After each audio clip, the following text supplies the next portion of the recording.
Good morning, wrestling fans. Welcome to PWR today for May the 17th, 2022. The man they call me and the lovely Linda K. Linda, we got some rest in, right? We rested yesterday. We watched a little wrestling. We went back to our normal routine. We're not killing bugs on the freeway. How are you feeling? I feel pretty well rested. I know we had our huge show on Sunday when Control Your Narrative and Great Lakes Championship Wrestling came together, but I'm good. It's a new day, Yes, new it week, is. and I'm feeling good. Thank you. All right. Hey, let's talk about the sponsor because I got some news I want to get into. Yes, of course, our tremendous, wonderful, and quite fashionable, I may mention, Collar and Elbow. Make sure to go to collarandelbowbrand.com and check out the latest and greatest in wrestling street fashions. And to save yourself 10% off your order, make sure to use promo code Linda K. That's LINDAKAY. Save a little cash while looking fashionable and You feeling know, comfortable. yeah, and feeling comfortable too. You know what else? I don't know if you noticed this when we parted ways on Sunday. I have a new T-shirt in tow with me as well. Did you see the shirt I have? That'll be my new workout shirt. I think I'm going to try to channel the power and the energy of the FPK. Absolutely. Way to sport that, way to have that. So next time I see you, if it's not color Novo, it's going to be a fanny pack party t-shirt. That's right. I got that. Actually, I went old school. I went with the fanny pack kid shirt. So he's wearing the Oh, Cedarburg colors one with the white one, where he's kind of like the silhouette. And it's funny because I mean I think when he had that one he was only 16 or 17, but he still got the hairline like a beard drawn on there. I don't know if he drew that on there or somebody actually had that. I don't remember. It's not like I was clocking. Did Cal have a beard when he was in high school? well, that is tremendous. I have the fanny pack.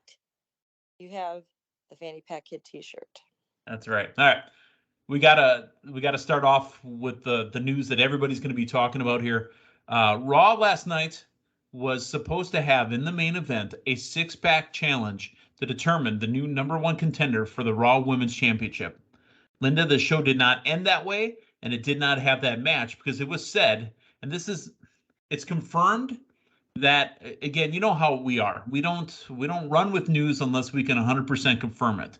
We are very comfortable saying this. It is confirmed that Sasha Banks and Naomi walked out. Um, this hasn't happened a ton in the internet slash attitude slash modern era of wrestling, but the one that comes to mind is Stone Cold Steve Austin taking his ball and going home. It is said that Sasha and Naomi walked into Johnny Ace's office, John Laurinaitis, people power, and dropped the women's tag team championships on the desk and says they don't like the way they're being treated, they're not respected. And in the six-pack challenge, there's two female talents in there that they said they are uncomfortable working with because they are unsafe. Linda, we know that the six-pack challenge should have been Sasha, Naomi, Becky, Asuka, Nikki ASH, and Dewdrop. Now, when we get to the end of the night, those two had left. Two others weren't involved in the main event, and then there was Asuka and Becky. Your thoughts on the two that are kind of sticking out like a sore thumb right now, Dewdrop and Nikki ASH? Yeah, I mean, crazy because they were part of last night's main event and even going to air. I'm still believing so, but if everything that we're hearing and reading about is indeed true, This is gonna be a developing story. I mean, we're not, as we are at what 6 a.m. on a Tuesday morning right now. The details aren't out there yet. yeah, yeah, as far as something official from WWE, we don't have that quite yet. But I mean, it's just crazy to hear. I mean, things happen behind the scenes, and I said this to you off air. For it being talked about so much, I'm like, is this, did it actually happen? Is it a work? Who knows? But then you brought up a good point on it having a little added commentary, if you will, about some feelings towards them, that kind of made this seem more real.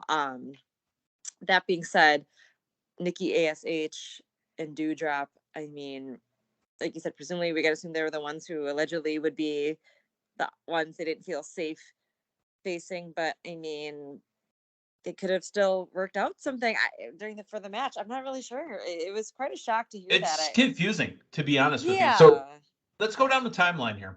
And again, we'll get into Raw in just a bit. So at 7:07 Central, that's 8:07 Eastern, which is 7 minutes after the beginning of Raw, WWE tweets out a picture, says, "Who will earn a shot at the Raw Women's title? We'll find out tonight." And it's the picture of all 6 competitors. If it is true that Sasha and Naomi left the building at 2, what in a wide world of sports are they doing tweeting that out at 7:07 Central? Now, could it have been a time tweet? Like, did they plan on launching that out, 5 or 6 minutes after the show had started and that was already, launched and ready to go? But they've got to have a social media team that watches that, and that's their only job. Yeah, I'm actually looking at that tweet right now that was put out. And that's why, like you said, it is all very confusing, very bizarre. What would the Popcorn Night David Hero call it? Kabuki-ish. Kabuki-ish. I mean, we got to reference our guy, the Popcorn Knight, David Hero, who put on a hell of a show again this last weekend. But this is very kabuki-ish of what's going on because something's wrong. And, I did mention to you off air, you brought it up, and I'm going to bring it up as well. That was a hit job by Corey Graves last night. It wasn't Corey Graves that was feeling that at that second. He was told in his ear, I'm going to confirm this for you as well. No, I'm not at WWE. I don't know this for the fact, but come on, put it all together. Corey Graves was told to knock out Sasha and Naomi. He ran them down multiple times on air, calling them unprofessional. If it's business related, if it's company related, that stuff should be behind the curtain. It had nothing to do with the show. If they left early in the afternoon, they had a social media team that could have pulled that out. Either it's a complete work or it was a hit job. Yeah, I mean, I just really want to see what transpires as the day goes along.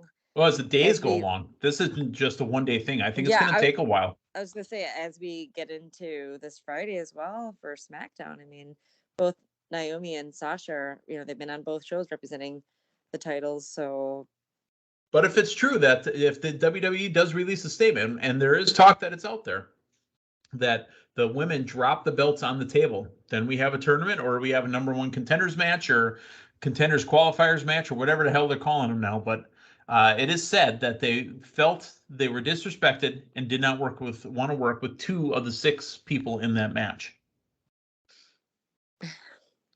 Yeah, I guess I just want to wait here when we get something official. Okay. But the other big, I was going to say, yeah, go ahead, finish that thought off. Actually, it's just such a crazy development from Raw last night. Definitely taking the headlines of everything else. Taking the headlines of the next story that we're about to get into, which should have led the news, because the Nation Boy, 73 years old, Ric Flair, will have his last match in Nashville on July 31st. It is being said that Ric Flair has been training. That video's been out there for a while, that Ric Flair and Jay Lethal were working in the ring together, which, kind of ruins it for me after the Ric Flair, Jay Lethal, woo off on Impact. But still, Ric Flair and Jay Lethal taking bumps and working each other in the ring and training. Ric Flair's got one last match in him. Yeah. Morbid curiosity is the reason why I would want to watch this. Well, it's also interesting. It's going to be taking place during SummerSlam weekend. He'll be in the Nashville area as well. Could this be something where Ric Flair could make an appearance on a WWE Premium Live event? Is that what they're calling those things now? Yeah. They mentioned that it's going to be at another show. He's going to have this match, but Rocket Promotions. Yeah. So. Well, I mean, there was talk in the PWR fantasy draft that maybe you were going to pick this up, or I should pick up Ric Flair. Woo! No. See, but to his point, that would be if he makes an appearance. So, anyhow, good for Rick. I think that having another match would be just fine as long as they're careful. I know we saw hey, he's doing his thing, the videos that you mentioned with him and Jay Lethal training, but I really want to see this. I want to know who he's going to face. I want to know how long this match is going, what they're going to do. Is it going to be out in the streets of Nashville as well? Let me ask you this. Who would you rather see a last match out of, Ric Flair or Triple H? And I'll preface it by saying this. Both of them have had cardiac events and shouldn't be in the ring anymore. I would say I want to see Triple H because we've had some retirement final matches from Ric Flair before, so I want to see Triple H getting the final match. Okay. Yeah. That's something to think about because, again, Triple H says he's got, machinery put in him now to keep him going and that he'll never wrestle again. He left his boots. We saw that. We wondered what was going on. We saw him leave his boots in the ring in Dallas. Mm-hmm. Ric Flair never left his boots anywhere. So. Yeah, but hey, never say never. That's good. I shouldn't say final match because technically he would have had a final match if that was indeed his final. Technically saw his final match, WrestleMania 24, and I saw him get honored at Raw the night after with good old Big D from, well, it used to be Big D, now it's Big S or Big SF or wherever the hell the guy is now.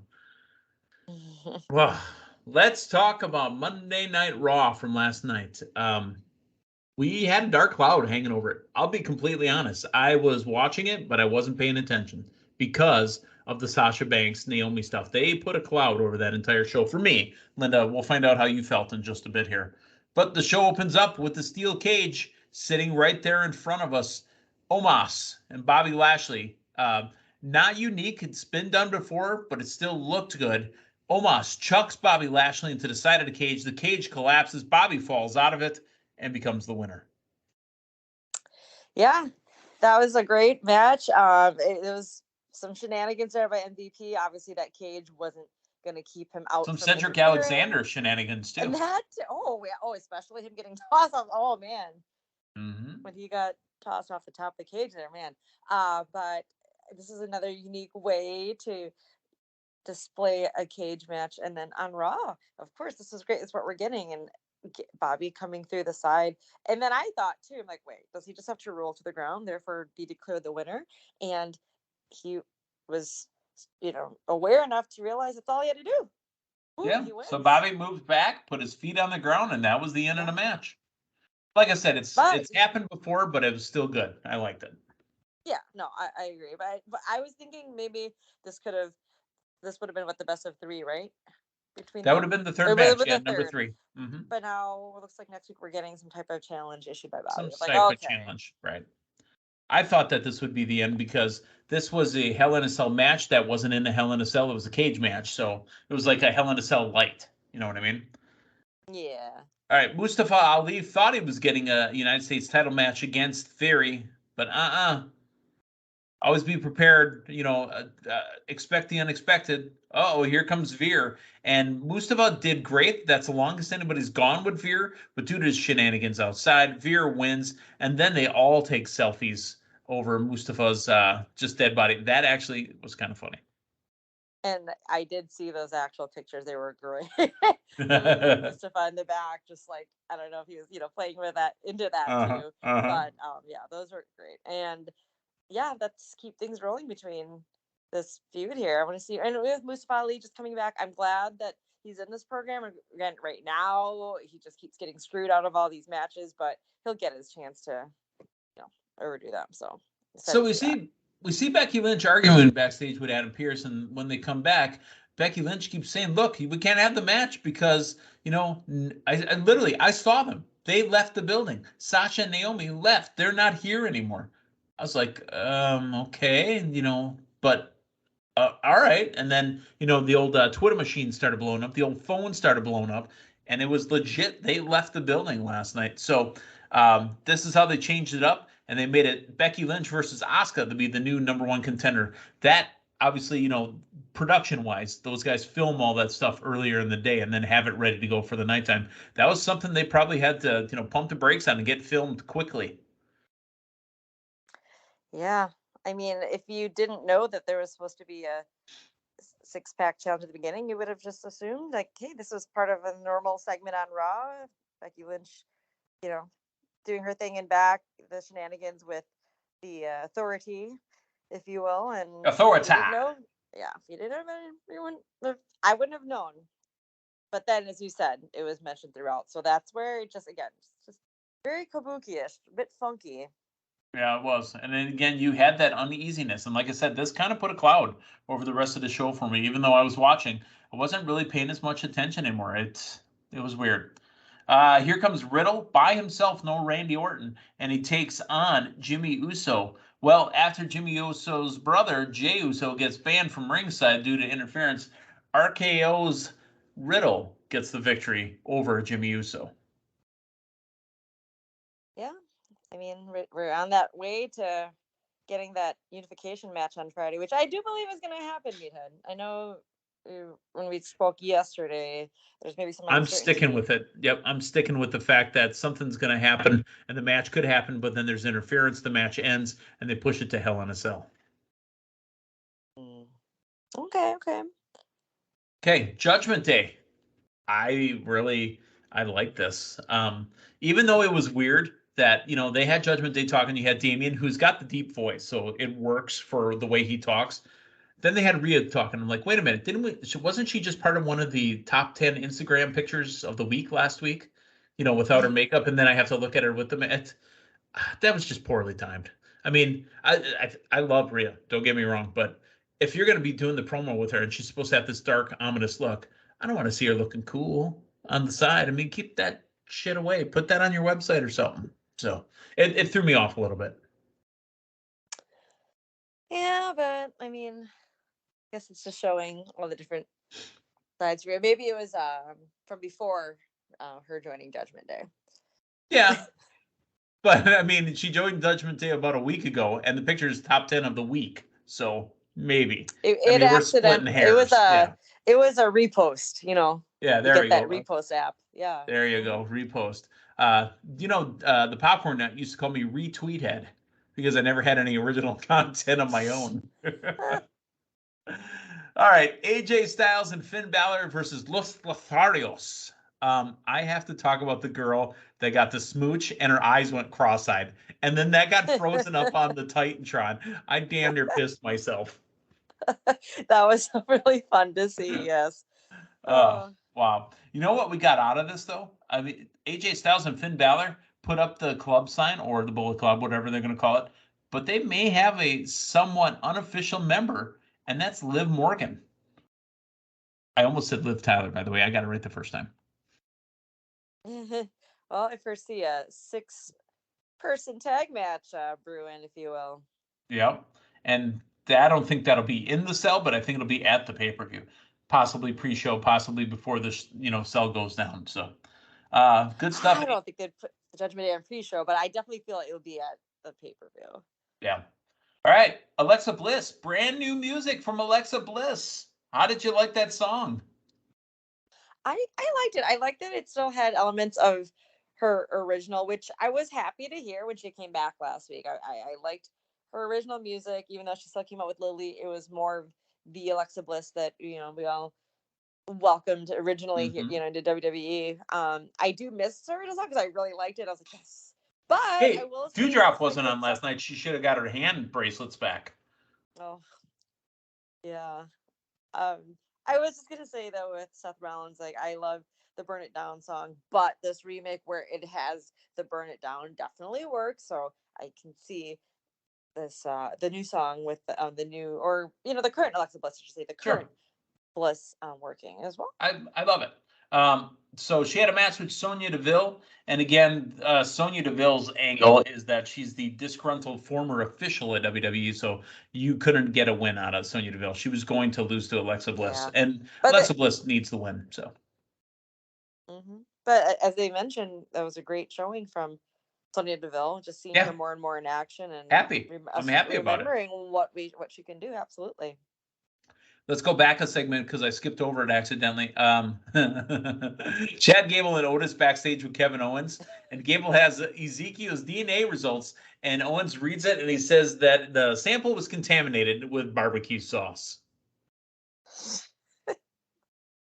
I'm surprised. I mean, I'm not, because obviously he doesn't anymore with barbecue. That's what I heard in my head, at least.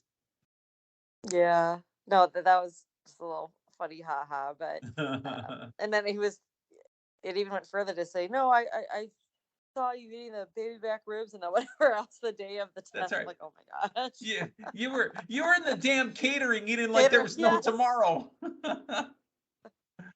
All right. That was good stuff.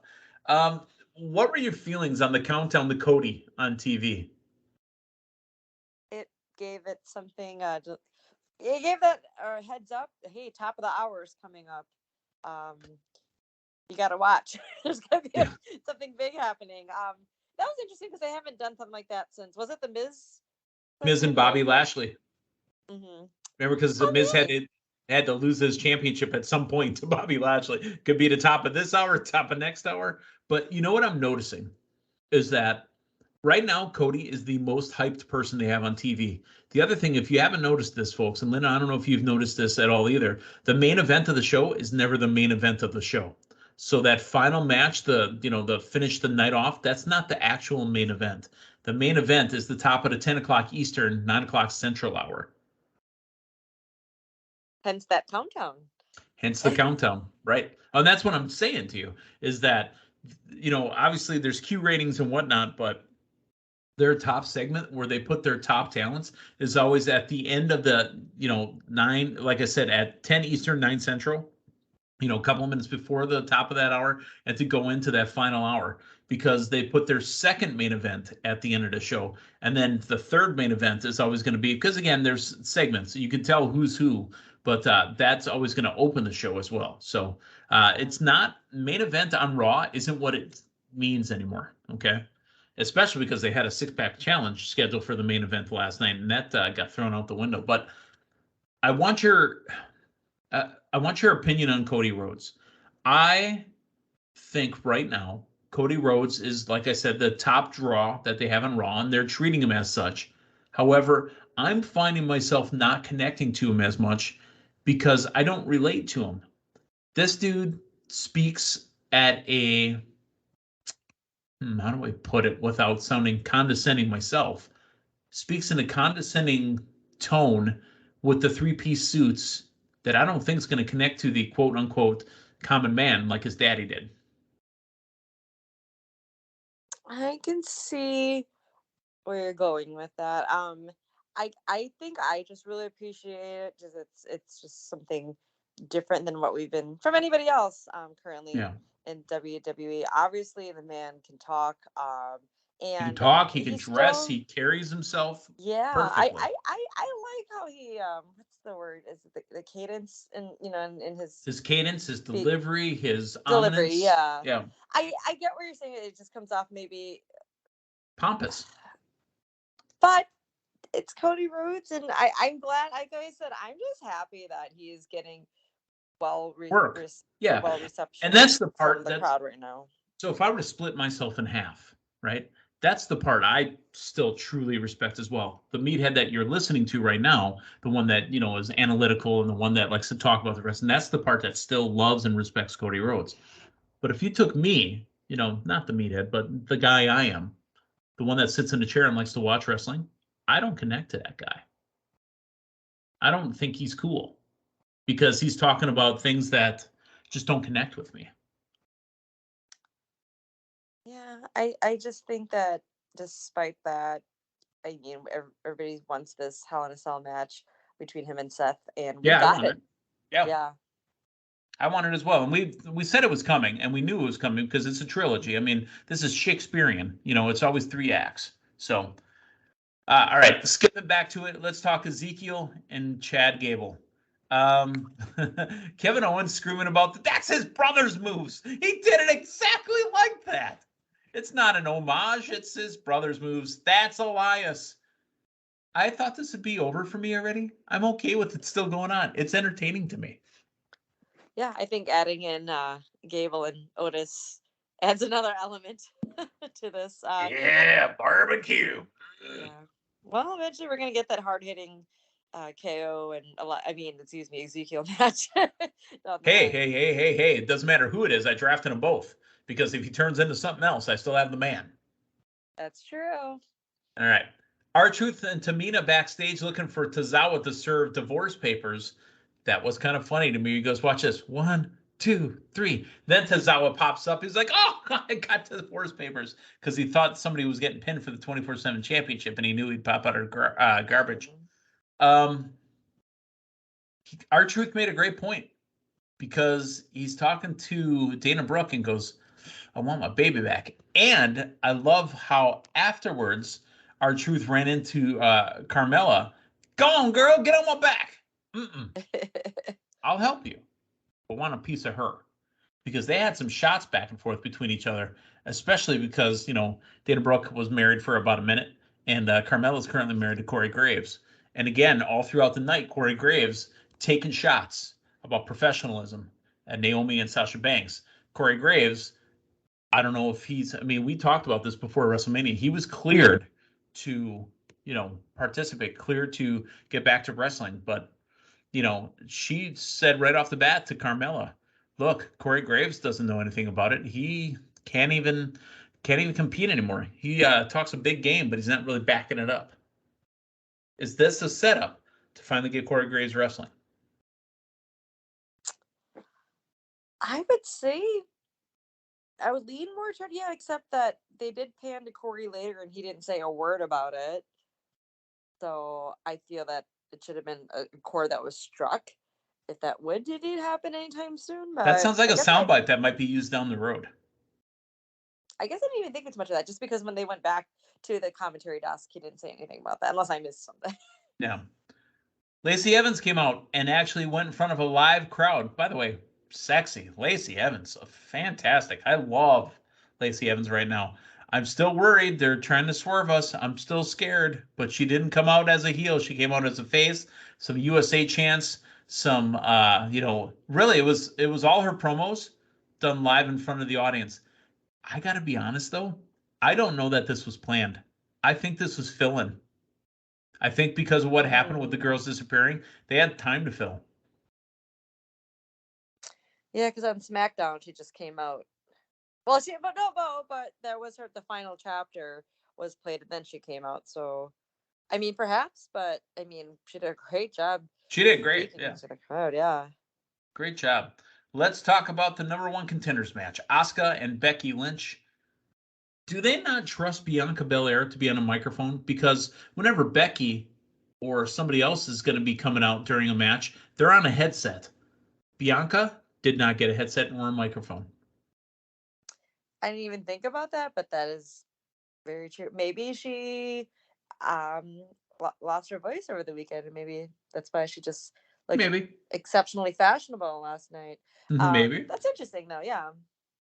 So I think they've given it to her before, though. The matches she's come out. Yeah. Maybe. Who knows? Well, the match ended with Becky Lynch getting a little green for her orange/red hair, and Asuka is the new number 1 contender. Which surprised me. I was thinking with Hell in a Cell coming up, which they did confirm that they would be facing Bianca. They didn't say if it was going to be a Hell in a Cell match, but it would take place at Hell in a Cell. I figured it was going to be Becky. I know they've had a lot of their matches, but it just still feels like there's some unfinished business there. And instead we have Asuka. So now you have 2 faces facing each other. I wanted a Hell in a Cell match. So as they don't have a face off, that's Travolta and Cage's deal. Yeah. Great movie. But I think this could be a way.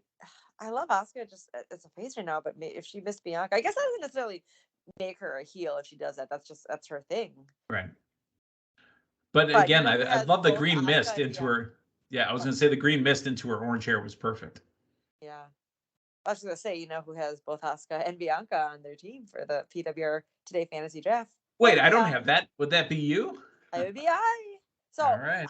But there's still a couple weeks leading up, so I can't jump ahead and be too happy, as you never know.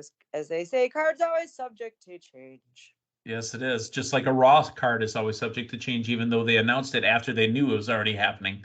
So, again, there's more to come with that. Stay tuned to PWR Today, because we'll have more tomorrow morning on the really growing story between Sasha Banks, Naomi, and the WWE. So for Linda Kay, the man they call Meathead, hey, thanks for stopping by. We'll talk to you tomorrow morning. So long, everyone.